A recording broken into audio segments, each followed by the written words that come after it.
દર વર્ષે 26મી જાન્યુઆરીએ દિલ્હીમાં કર્તવ્ય પથ પર દરેક રાજ્ય પોતાની ઝાંખી રજૂ કરે છે, જેમાં ટેબ્લો દ્વારા પોતાના રાજ્યનો સાંસ્કૃતિક વારસો, કલા, સંસ્કૃતિ, ઇતિહાસને રજૂ કરવામાં આવે છે, જેથી દેશના લોકો સુધી વિવિધ સંસ્કૃતિ વિશે જાણી શકાશે. હવે દર વર્ષે દરેક ટેબ્લોને એવોર્ડ આપવામાં આવે છે, ત્યારે આજે વધુ એક વખત ગુજરાતના ટેબ્લોને પોપ્યુલર ચોઇસ કેટેગરીમાં પ્રથમ સ્થાન પ્રાપ્ત થયું છે. ત્યારે ગુજરાતના ટેબ્લોને પોપ્યુલર ચોઇસ કેટેગરીમાં પ્રથમ સ્થાન પ્રાપ્ત થતાં જ મુખ્યમંત્રી ભૂપેન્દ્ર પટેલે આ મામલે જાહેરાત કરી હતી અને ટ્વીટ કરી આનંદની લાગણી વ્યક્ત કરી હતી. તેમણે જણાવ્યું હતું કે છેલ્લા 3 વર્ષથી ગુજરાતનો ટેબ્લો પોપ્યુલર ચોઇસ કેટેગરીમાં પ્રથમ સ્થાને આપી રહ્યો છે. તે વિશેષ આનંદની વાત છે. આ ગૌરવપૂર્ણ સિદ્ધિ બદલ ગુજરાતના સૌ નાગરિકોને મુખ્યમંત્રી ભૂપેન્દ્ર પટેલે અભિનંદન પાઠવ્યા છે. Bureau report CN24 news.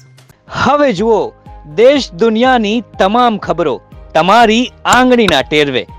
ઉઠાવો મોબાઈલ અને Google Play Store પરથી ડાઉનલોડ કરો અમારી CN24 ન્યૂઝ મોબાઈલ એપ.